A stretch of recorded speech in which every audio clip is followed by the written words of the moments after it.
ಶ್ರೀ ಗುರುಭ್ಯೋ ನಮಃ. ಹರಿ ಓಂ. ಜಯತಿ ಹರಿರಚಿಂತ್ಯಃ ಸರ್ವದೇವೈಕವಂದ್ಯಃ ಪರಮಗುರುರಭೀಷ್ಟಾವಾಪ್ತಿದಃ ಸಜ್ಜನಾನಾಂ.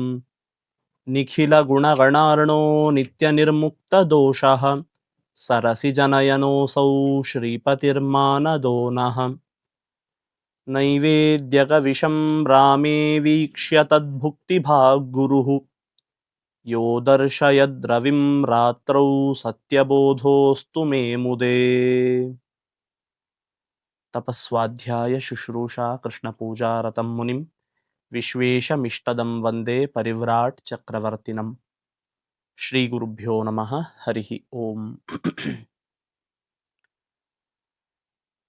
ಫಾಲ್ಗುಣ ಕೃಷ್ಣ ಪ್ರಥಮಾದ ದಿನ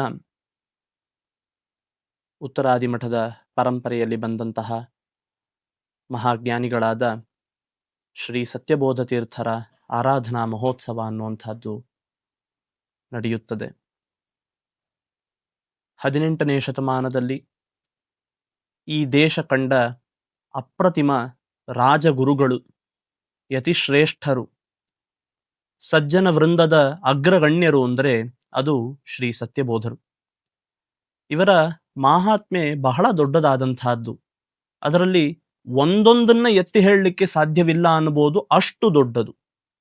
ಯಾಕೆಂದ್ರೆ ಸತ್ಯಬೋಧರ ಸಮಕಾಲೀನರಾದವರು ಯಾರು? ಹರಿಕಥಾಮೃತ ಸಾರದಂತಹ ಅತ್ಯುಚ್ಛ್ರಾಯ ಕನ್ನಡದ ಗ್ರಂಥವನ್ನು ನೀಡಿದ ಜಗನ್ನಾಥದಾಸರು ಸತ್ಯಬೋಧರ ಸಮಕಾಲೀನರು ಮಾತ್ರ ಅಲ್ಲ, ಸತ್ಯಬೋಧರಿಂದ ಅನೇಕ ಮಾರ್ಗದರ್ಶನವನ್ನ ಪಡೆದವರೂ ಕೂಡ. ಇನ್ನು ರಾಯರ ಮಠದ ಪರಂಪರೆಯಲ್ಲಿ ಬಂದಂತಹ ಶ್ರೀ ಧೀರೇಂದ್ರ ತೀರ್ಥರು, ಇನ್ನು ಸತ್ಯಬೋಧರ ಶಿಷ್ಯರೇ ಆದಂತಹ ಸತ್ಯಸಂಧರು, ಅವರ ಶಿಷ್ಯರಾದ ಸತ್ಯಧರ್ಮರು, ಇವರೆಲ್ಲರೂ ಕೂಡ ಸತ್ಯಬೋಧರ ಶಿಷ್ಯರೇ. ಪೂರ್ವಾಶ್ರಮದಿಂದಲೂ ಅವರ ಶಿಷ್ಯರಾಗಿ ಬಂದಂಥವರು. ಇಂತಹ ದೊಡ್ಡ ದೊಡ್ಡ ಜ್ಞಾನಿಗಳ ಸಮಕಾಲೀನರಾಗಿದ್ದರು ಅನ್ನೋದು ಒಂದು ಚಿಕ್ಕ ಅಂಶ ಅಷ್ಟೆ. ಯಾಕೆಂದ್ರೆ ಹೇಳಲಿಕ್ಕೆ ಬಹಳ ವಿಷಯಗಳಿದೆ ಸತ್ಯಬೋಧರ ಬಗ್ಗೆ. ಬಾಲ್ಯದಿಂದ ಹಿಡಿದು ಉತ್ತಮವಾದ ಪಾಂಡಿತ್ಯವನ್ನು ಪಡೆದು ಶ್ರೀ ಸತ್ಯಪ್ರಿಯ ತೀರ್ಥರಿಂದ ಆಶ್ರಮವನ್ನು ಪಡೆದಂತಹ ಸತ್ಯಬೋಧರು 1744ನೇ ಇಸ್ವಿಯಲ್ಲಿ ಉತ್ತರಾದಿ ಮಠದ ಪೀಠಾಧಿಪತಿಗಳಾಗಿ ನಿಯುಕ್ತರಾಗ್ತಾರೆ. ನಂತರ ಅನೇಕ ವಿಧವಾದಂತಹ ಮಠದ ಏಳಿಗೆಗಳನ್ನ ಅವರು ಮಾಡ್ತಾರೆ. ಇಂದಿನ ದಿನ ನಾವು ಮಠಗಳಲ್ಲಿ ನೋಡುವಂತಹ ಯಾವ ಯಾವ ವೈಭವ ಇದೆಯೋ ಆ ಎಲ್ಲ ವೈಭವಕ್ಕೂ ಕೂಡ ಸತ್ಯಬೋಧರು ಪ್ರಮುಖ ಕಾರಣರು. ಮಠದ ವಿಶಿಷ್ಟವಾದ ನವರತ್ನದ ಮಂಟಪ, ಬಂಗಾರದ ಮಂಟಪ ಮತ್ತು ಶಿಷ್ಯ ಪರಿವಾರಗಳು, ಇವೆಲ್ಲವೂ ಕೂಡ ಆ ಕಾಲದಲ್ಲೇ ಸತ್ಯಬೋಧರು ನೀಡಿದಂತಹ ಕೊಡುಗೆ ಅಂತ ಹೇಳಿದರೆ ಖಂಡಿತ ತಪ್ಪಾಗೋದಿಲ್ಲ. ಆಯ್ತು, ಒಬ್ಬ ಯತಿಗಳಾಗಿ ಕೇವಲ ಮಠವನ್ನ ಮೇಲ್ತಂದ್ರೆ ಅಲ್ಲಿಗೆ ಮುಗೀತಾ? ಖಂಡಿತ ಇಲ್ಲ. ಇದು ಯತಿಗಳ ಒಂದು ಕಾರ್ಯ ಅಷ್ಟೆ. ಅನೇಕ ಕಾರ್ಯ ತತ್ಪರರಾಗಿರಬೇಕು ನಿಜವಾಗಿಯೂ ಯತಿಗಳು ಅಂದ ಮೇಲೆ. ಅದರಂತೆ ಸತ್ಯಬೋಧರು ಕೂಡ ಪಾಠ ಪ್ರವಚನಗಳಲ್ಲಿ ಆಸಕ್ತರಾದವರು, ಭಕ್ತರನ್ನ ಉದ್ಧಾರ ಮಾಡುವಂತಹವರು. ಇದೆಲ್ಲದಕ್ಕೂ ಮೀರಿ ಅವರು ಮಾಡಿದಂತಹ ಒಂದು ವಿಶಿಷ್ಟವಾದ ಕಾರ್ಯ ಅಂತಂದ್ರೆ ಆ ಕಾಲದಲ್ಲಿದ್ದಂತಹ ರಾಜರುಗಳ ಗೌರವದ ಸಂಪಾದನೆ. ಅನೇಕ ರಾಜ ಮಹಾರಾಜರುಗಳು 18ನೇ ಶತಮಾನದಲ್ಲಿ ಹೈದರಾಲಿ ಆಗಿರ್ಬೋದು, ಟಿಪ್ಪು ಸುಲ್ತಾನ್ ಆಗಿರ್ಬೋದು, ಇವರೆಲ್ಲ ಕರ್ನಾಟಕದ ಭಾಗದಲ್ಲಿದ್ದರೆ ಪುಣೆ ಮೊದಲಾದಂತಹ ಭಾಗದಲ್ಲಿದ್ದಂತಹ ಮಾಧವರಾಯ ಪೇಶ್ವೆ ಮೊದಲಾದಂತಹ ಮರಾಠ ರಾಜರು, ಇವರೆಲ್ಲರೂ ಕೂಡ ಸತ್ಯಬೋಧರಿಗೆ ತಲೆಬಾಗಿದಂಥವರು. ಇವರುಗಳಿಗೆ ಕಾಲಕಾಲಕ್ಕೆ ವಿಶೇಷವಾದ ಮಾರ್ಗದರ್ಶನವನ್ನ ನೀಡಿದ ಖ್ಯಾತಿ, ಕೀರ್ತಿ ಅದು ಸತ್ಯಬೋಧರದ್ದು. ಸರಿ, ಕೇವಲ ಒಂದು ಮಾರ್ಗದರ್ಶನ ನೀಡೋದು ಅನ್ನೋದು ಅವರ ಹಿರಿಮೆಯನ್ನು ಹೇಳೋದಿಲ್ವೇನೋ ಅಂತ ನಮಗನ್ಸತ್ತೆ. ಇದು ಖಂಡಿತ ಹಿರಿಮೆಯೇ. ಆದರೆ ಇದರಲ್ಲಿಯೂ ಒಂದು ವಿಶೇಷ ಇದೆ. ಏನದು ಅಂದ್ರೆ, ಯುದ್ಧದ ಪ್ರಸಂಗದಲ್ಲಿ ಬ್ಯಾಟಲ್ ಆಫ್ ಸಾಂಚಿ ಅಂತ ಪ್ರಸಿದ್ಧವಾದಂತಹ ಹೈದರಾಲಿ ಮತ್ತು ಪೇಶ್ವೆಯವರ ಯುದ್ಧದಲ್ಲಿ ಸತ್ಯಬೋಧರು ತುಂಬಾ ದೊಡ್ಡ ಪಾತ್ರವನ್ನು ವಹಿಸಿದರು ಅಂತ ಇತಿಹಾಸ ಹೇಳುತ್ತೆ. ಸತ್ಯಬೋಧರು ಈ ಯುದ್ಧದ ಸಂದರ್ಭದಲ್ಲಿ ಸವಣೂರಿನ ನವಾಬನೂ ಕೂಡ ತಾನು ಭಾಗವಹಿಸಬೇಕು ಅಂತ ಪ್ರಯತ್ನ ಮಾಡಿದಾಗ ಅವನನ್ನ ತಡೆಯೋದು ಮಾತ್ರವಲ್ಲದೆ ಈ ಕಡೆ ಮಠಕ್ಕೆ ಯಾವುದೇ ತೊಂದರೆಯಾಗದೇ ಇರುವಂತೆ, ಸಜ್ಜನರಿಗೆ ತೊಂದರೆಯಾಗದೇ ಇರುವಂತೆ, ಹೆಚ್ಚಿನ ಪ್ರಾಣಾಪಾಯಗಳು ಸಂಭವಿಸದಂತೆ ಅವರಿಬ್ಬರಿಗೂ ಕೂಡ ಮಾರ್ಗದರ್ಶನವನ್ನ ನೀಡ್ತಾ ಎಷ್ಟು ಸಾಧ್ಯವೋ ಅಷ್ಟು ಚಿಕ್ಕದಾಗಿ ಯುದ್ಧ ಮುಗಿಯುವಂತೆ ತಮ್ಮ ಕೊಡುಗೆಯನ್ನ ನೀಡಿದ್ದಾರೆ. ನೋಡಿ, ಒಬ್ಬ ಮಾನವನ ಕರ್ತವ್ಯ ಅಂದ್ರೆ ಒಬ್ಬ ಮಾನವನನ್ನ ಬದುಕಲಿಕ್ಕೆ ಬಿಡುವಂತಹದ್ದು, ಸಾಧ್ಯವಾದ್ರೆ ಬದುಕಲಿಕ್ಕೆ ಸಹಾಯ ಮಾಡುವಂತಹದ್ದು. ಅದರಲ್ಲಿ ಯತಿಗಳಾಗಿ ಅನುಪಮ ಮಾನವರಾಗಿ ಇವರು ಮಾಡಿದ ದೊಡ್ಡ ಕಾರ್ಯ ಅಂದ್ರೆ ಯುದ್ಧಾದಿಗಳನ್ನ ನಿಲ್ಲಿಸಲಿಕ್ಕೆ ಪ್ರಯತ್ನ ಮಾಡಿದ್ದಂತಹದ್ದು.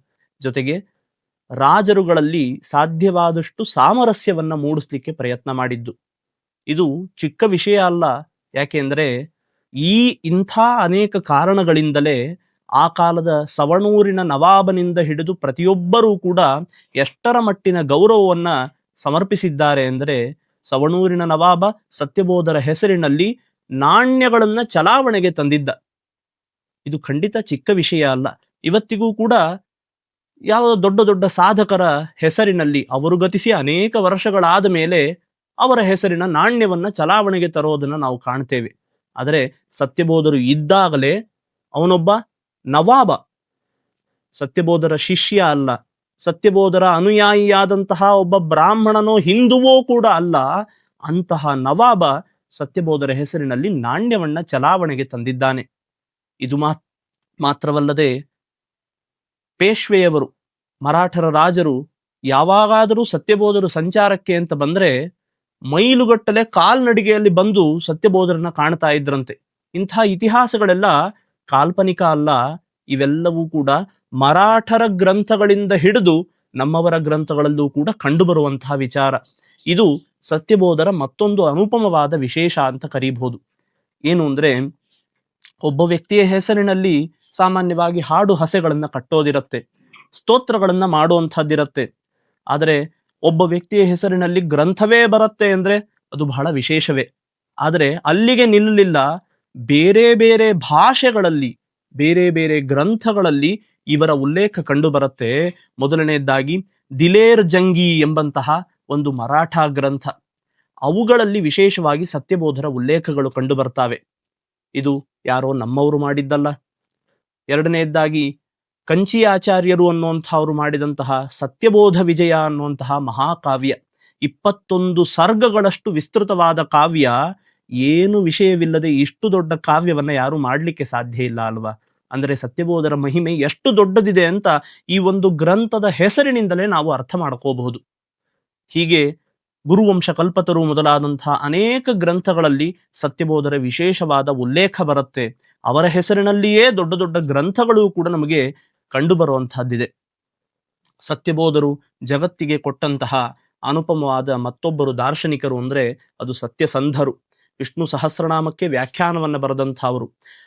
ಆಶ್ರಮದಲ್ಲಿ ಅವರ ಶಿಷ್ಯರಾಗಿ ಸತ್ಯಧರ್ಮರು ಬಂದರೂ ಕೂಡ ಪೂರ್ವಾಶ್ರಮದಿಂದಲೇ ಸತ್ಯಧರ್ಮರು ಸತ್ಯಬೋಧರ ಶಿಷ್ಯರು ಕೂಡ ಆಗಿದ್ರು. ಅಂತಹ ಸತ್ಯಧರ್ಮರು ಬರೆದ ಭಾಗವತದ ವ್ಯಾಖ್ಯಾನಕ್ಕೂ ಕೂಡ ಸತ್ಯಬೋಧರ ಕೊಡುಗೆ ಇದೆ.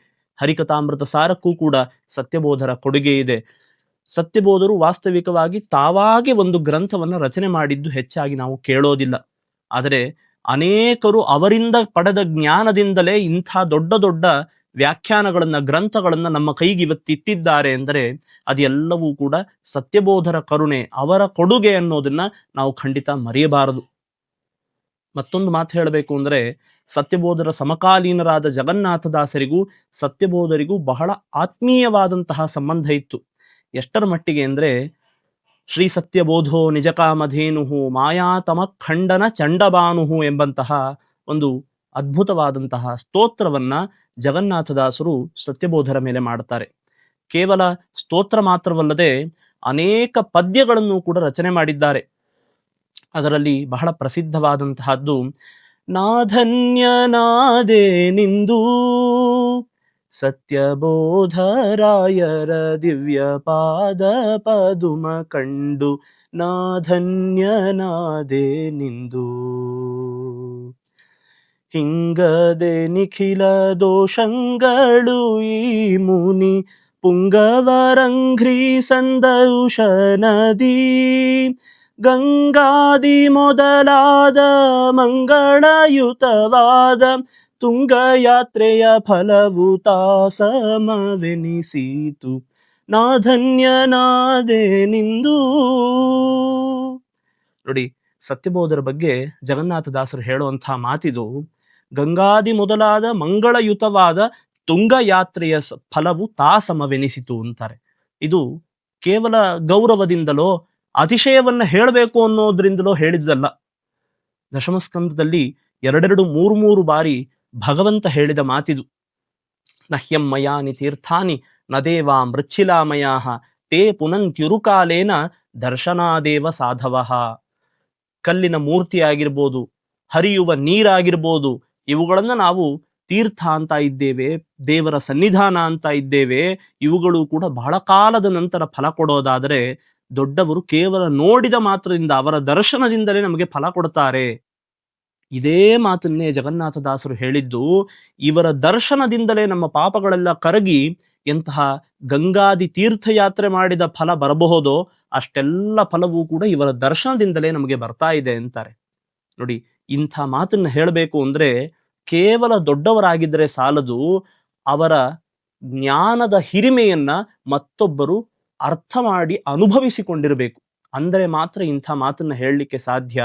ಹೇಳಿದ್ದು ಯಾರೋ ಸಾಮಾನ್ಯರಲ್ಲ, ಅಂತಹ ಜ್ಞಾನಿ ವರೇಣ್ಯರಾದ ಅಪರೋಕ್ಷ ಜ್ಞಾನಿಗಳಾದಂತಹ ಜಗನ್ನಾಥದಾಸರು ಸತ್ಯಬೋಧರ ಬಗ್ಗೆ ಇಂಥ ಮಾತನ್ನ ಹೇಳ್ತಾರೆ. ಹೀಗೆ ಸತ್ಯಬೋಧರನ್ನ ಸಮಕಾಲೀನರಾದ ಎಲ್ಲರೂ ಕೂಡ ಕೊಂಡಾಡಿದ್ದು, ಅವರ ಬಗ್ಗೆ ಗ್ರಂಥ ಮಾಡಿದ್ದು, ಇವೆಲ್ಲವೂ ಕೂಡ ಒಂದು ಕಡೆ ಆದರೆ, ಮತ್ತೊಂದು ಅವರು ಮಾಡಿದಂತಹ ವಿಶಿಷ್ಟವಾದ ಮಹಾತ್ಮೆಗಳು, ಪವಾಡಗಳು.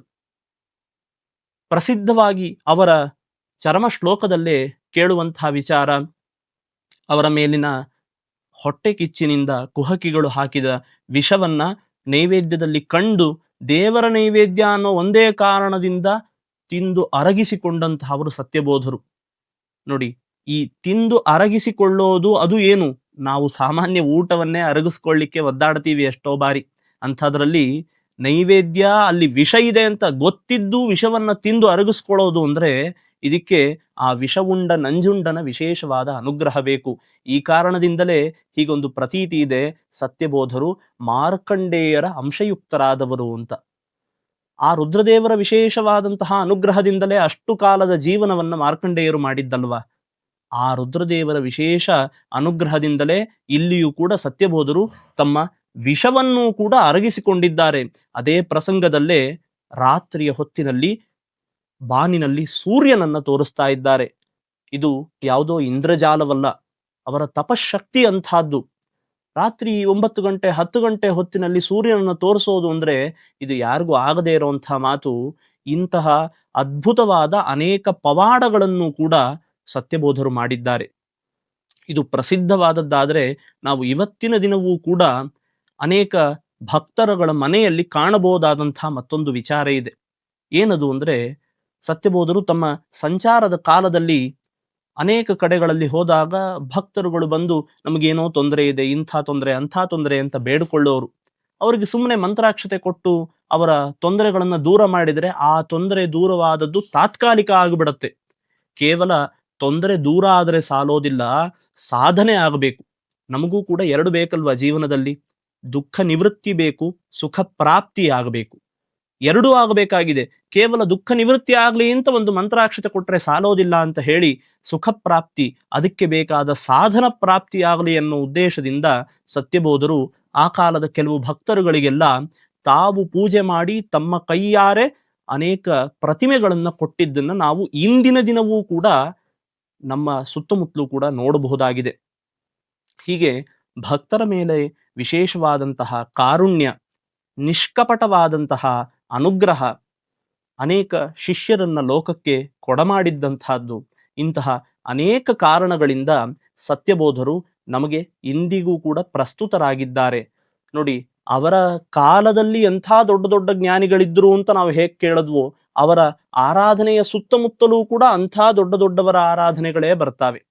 ರಾಯರ ಗುರುಗಳಾದ ಸುಧೀಂದ್ರರು, ಸತ್ಯಬೋಧರ ಆರಾಧನೆಯ ಮರುದಿನವೇ ಅವರ ಆರಾಧನೆ. ವಾದಿರಾಜರು, ವ್ಯಾಸರಾಜರು, ದೊಡ್ಡ ದೊಡ್ಡ ಜ್ಞಾನಿವರೇಣ್ಯರೆಲ್ಲರೂ ಕೂಡ ಇವರ ಸುತ್ತಮುತ್ತಲೇ ಇದ್ದಾರೆ. ಹೇಗೆ? ಆರಾಧನೆಗಳಲ್ಲಿ ಇವರ ಸುತ್ತಮುತ್ತಲೂ ಇದ್ದಾರೆ. ಅವರು ಇದ್ದಾಗಲೂ ಕೂಡ ಜಗನ್ನಾಥದಾಸರೇ ಮೊದಲಾದ ದೊಡ್ಡ ಜ್ಞಾನಿಗಳು ಅವರ ಸುತ್ತಮುತ್ತಲೂ ಇದ್ದರು ಅಂತ ನಾವು ಕೇಳ್ತೇವೆ. ಹೀಗೆ ಒಂದು ಮಠವನ್ನ ಮಾತ್ರ ಅಲ್ಲದೆ ಒಂದು ಸಮಾಜವನ್ನ, ಅದು ಎಷ್ಟು ಕೆಳಗಿನ ಸ್ಥಿತಿಯಲ್ಲಿತ್ತೋ ಅಥವಾ ಮೇಲೆ ಇದ್ದರೂ ಕೂಡ ಇನ್ನೂ ವಿಶೇಷವಾಗಿ ಉಚ್ಛ್ರಾಯ ಪರಿಸ್ಥಿತಿಗೆ ಅವುಗಳನ್ನ ತೆಗೆದುಕೊಂಡು ಹೋಗುವಂತಹ ವಿಶಿಷ್ಟವಾದಂತಹ ಕಾರ್ಯವನ್ನ ಸತ್ಯಬೋಧರು ಮಾಡ್ತಾರೆ. ಹೀಗೆ 39 ವರ್ಷ 11 ತಿಂಗಳು 13 ದಿನ ಇಷ್ಟು ಕಾಲ ಸತ್ಯಬೋಧರು ಮಠದ ಪೀಠಾಧಿಪತಿಗಳಾಗಿ ಒಂದು ರೀತಿ ರಾಜ್ಯಭಾರವನ್ನ ಮಾಡಿದರು ಅಂತ ಹೇಳ್ಬೋದು. ಮಠವನ್ನ ನಡೆಸೋದು ಯಾವ ರಾಜ್ಯಭಾರಕ್ಕೆ ಕಡಿಮೆ ಇರೋದಿಲ್ಲ. ಆದರೆ ಇವರು ಜೊತೆಯಾಗಿ ರಾಜರುಗಳಿಗೆ ಮಾರ್ಗದರ್ಶನವನ್ನೂ ಮಾಡ್ತಾ ರಾಜ್ಯಭಾರವನ್ನೇ ನಡೆಸಿದ್ದಾರೆ ಅಂತ ಹೇಳಿದ್ರೆ ಖಂಡಿತ ತಪ್ಪಾಗೋದಿಲ್ಲ. ಹೀಗೆ ಇಷ್ಟು ಕಾಲಗಳಲ್ಲಿ ಸತ್ಯಬೋಧರು ಮಠವನ್ನ ಮುನ್ನಡೆಸಿ ಶಿಷ್ಯರುಗಳ ಕೈ ಹಿಡಿದು ಮೇಲೆತ್ತಿ ಅನೇಕರಿಗೆ ಅನೇಕ ವಿಧವಾದಂತಹ ಉಪಕಾರವನ್ನ, ಕೊಡುಗೆಗಳನ್ನ ನೀಡಿ ಫಾಲ್ಗುಣದ ಕೃಷ್ಣ ಪ್ರತಿಪತ್ತಿನ ದಿನ ಸವಣೂರಿನಲ್ಲೇ ನೆಲೆಸಿದ್ದಾರೆ. ಸವಣೂರಿನ ಮತ್ತೊಂದು ವಿಶೇಷ ಹೇಳಬೇಕು. ಇದು ಸವಣೂರಿನ ವಿಶೇಷವೋ ಸತ್ಯಬೋಧರ ವಿಶೇಷವೋ ಎರಡೂ ಕೂಡ ಹೌದು. ಗಂಗಾ ಪ್ರತ್ಯಕ್ಷವನ್ನ ಮಾಡಿಕೊಂಡಂತಹವರು ಸತ್ಯಬೋಧರು. ಇವತ್ತಿಗೂ ಕೂಡ ಸವಣೂರಿನಲ್ಲಿ ವಿಷ್ಣು ತೀರ್ಥ ಅನ್ನುವಂಥದ್ದನ್ನು ನೋಡ್ತೀವಿ. ವಿಷ್ಣು ತೀರ್ಥ ಅಂದ್ರೆ ಸಾಕ್ಷಾತ್ ಗಂಗೆ ಅಂತ ಅರ್ಥ. ಗಂಗೆಯನ್ನು ಕೂಡ ಸಾಕ್ಷಾತ್ಕರಿಸಿಕೊಂಡು ಅದು ಅಲ್ಲೇ ನೆಲೆ ನಿಲ್ಲುವ ಹಾಗೆಯೂ ಕೂಡ ಮಾಡಿದಂಥವರು ಸತ್ಯಬೋಧರು. ಹೀಗೆ ಕೂತ್ಕೊಂಡು ನೆನೆಸ್ಕೊಳ್ತಾ ಹೋದರೆ ಅನೇಕ ದಿನಗಳು ಕಳೆಯುವಷ್ಟು ಮಹಾತ್ಮೆಗಳನ್ನ ಮಾಡಿ ತೋರಿಸಿದಂಥವರು. ಅಷ್ಟು ಸಾರಸ್ವತ ಲೋಕಕ್ಕೆ ಕೊಡುಗೆಯನ್ನು ಕೂಡ ಶಿಷ್ಯರ ಮೂಲಕ ಕೊಟ್ಟಂತಹವರು ಶ್ರೀ ಸತ್ಯಬೋಧ ತೀರ್ಥರು. ಹೀಗೆ ಅವರ ವಿಶೇಷವಾದಂತಹ ಆರಾಧನಾ ಮಹೋತ್ಸವ ಇನ್ನೇನು ಬರೋದಿದೆ. ಈ ಬಂದ ದಿನದಲ್ಲಿಯೂ ಕೂಡ ನಾವು ಅವರನ್ನ ಪ್ರತಿನಿತ್ಯದಲ್ಲಿ ನೆನೆಸುವಂತೆ, ಅವತ್ತಿಗೂ ಕೂಡ ವಿಶೇಷವಾಗಿ ನೆನೆಸಿ ಅವರ ಕೃಪಾಪಾತ್ರರಾಗುವಂತೆ ಅವರು, ಅವರ ಹೃದ್ಗತನಾದಂತಹ ಸೀತಾಪತಿ ಶ್ರೀರಾಮಚಂದ್ರ ನಮ್ಮನ್ನ ಅನುಗ್ರಹ ಮಾಡಲಿ ಅಂತ ಪ್ರಾರ್ಥನೆ ಮಾಡ್ತಾ ಮುಗಿಸೋಣ. ಶ್ರೀಕೃಷ್ಣಾರ್ಪಣಮಸ್ತು.